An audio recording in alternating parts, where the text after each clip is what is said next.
we have an evening for us tonight that I think is the epitome of what the Paley Festival stands for. It's a show that has brilliant writing, a spectacular cast, wonderful, innovative camera work. It is exactly what the Paley Festival is supposed to be all about.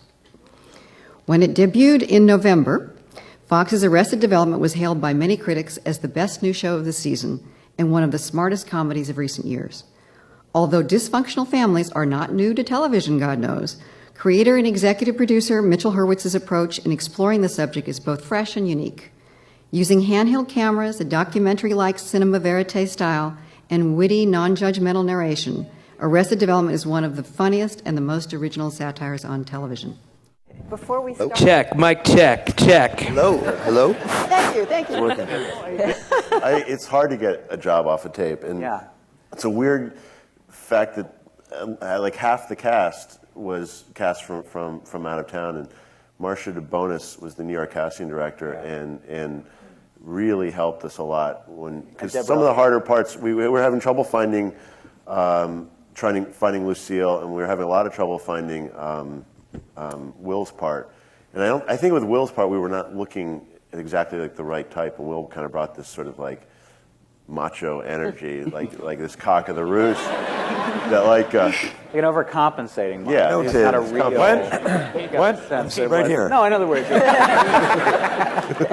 But Jessica and Tony and I were at the network the same morning. I remember it was a Monday morning, about a year ago, right now. It was the New York morning. The New York morning at the network, yes. Yes, that's right. And when he walked in, actually, we read with several Jobs. I think I was the only Lucille reading, but he walked in, we all went, that's the guy. And Jessica and I had done a pilot before together about 5 years earlier. Remember that? Lucked out on this one. This one's a lot better.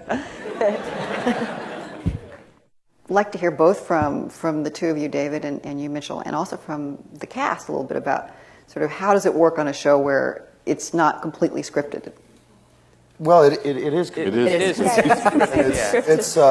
It's rock solid, actually. So no ad-libbing? You see very, very little ad-libbing on the show, if anything. I mean, a little bit maybe at the end and a little at the beginning of a line, just to give it that conversational sort of, documentary feel, overlapping and keep it sloppy. But it needs no bothering with us. There definitely is a discovery period, as we're, even though we're using low tech, it does end up eating up a lot of time. So we get out there, we rehearse it a couple times, these guys start making the words comfortable for themselves, and there is some improv there. There is some, but it's kind of rehearsed improv. We'll come up with things that we'll stick with. Right. But I think that's a real testament to the writing on the show, because in relation to other shows, you see how scripted and this basic formula that's been used for decades and decades of kind of here's the setup, here's the punchline, here's the tag to the punchline, and that the writing, which is, as Jason was saying, is rock solid. These guys work their asses off, and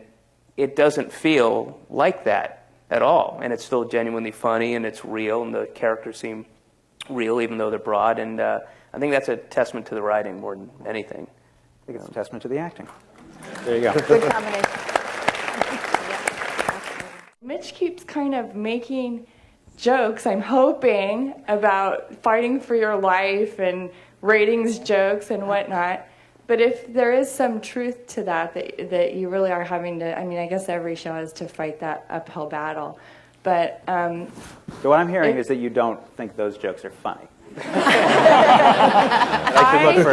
I laugh because different area. Well, I laugh because I consider it sarcasm, which to me is like one of my favorite types of humor. So they're hysterical to me, Mitch. Unclear. But is it frustrating to you guys if there is truth there that I don't personally know about? Is it frustrating that you're doing something you love so much and you're not maybe getting the recognition for it?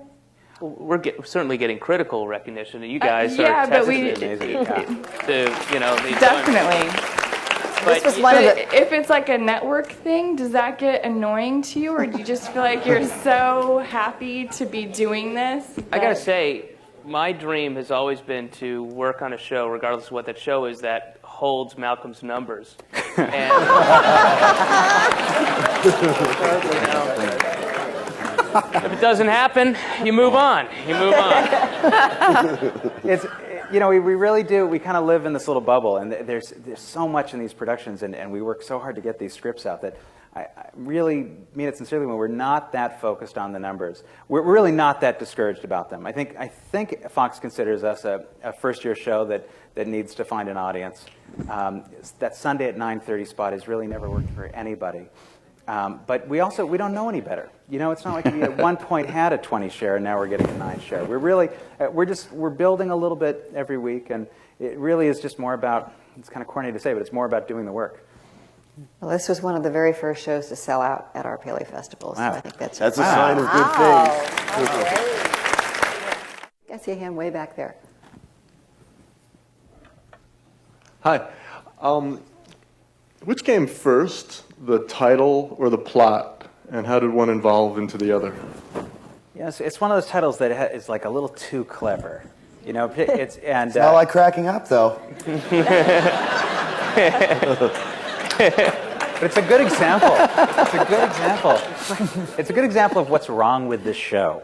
There are just too many. That we actually had this idea that we're going to base this thing on a housing development, and we also knew that we wanted people whose lives were really stunted by the fact that they had money. So it came up as a theme that it just seemed like a funny play on words, and then it became the title. I'm not convinced it's a great title. It has more syllables than any other title on television. They like to make things shorter. Now on Fox they say, "Stay tuned for a new Arrested." It's just not sticking. Next year it'll be called Jason's Place. You push the envelope with a lot of your humor on a lot of different topics, and I wondered, there's a little pushing of humor in gay areas, and I wondered if you'd gotten flack from anybody about that or any other area that you make fun of, that you poke at. I don't think I know you hate it when I do this, but I don't think we're a big enough hit to have gotten flack yet. I'm sorry. But, I don't think we have, and it's certainly, we don't do anything mean-spirited. All the mean-spirited stuff is directed at these guys. It's directed at the characters. It's the joke is on them if they're making fun of the help, as opposed to the joke being on the help, or if they're homophobic or whatever it is. So, but no, it's definitely it really is done with warmth.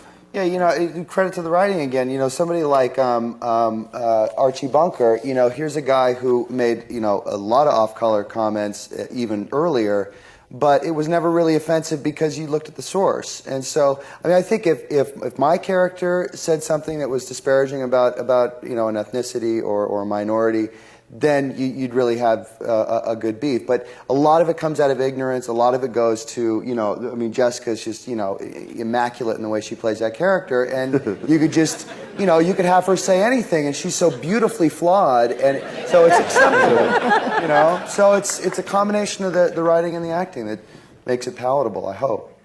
And I don't. We were actually discussing this earlier. I don't think.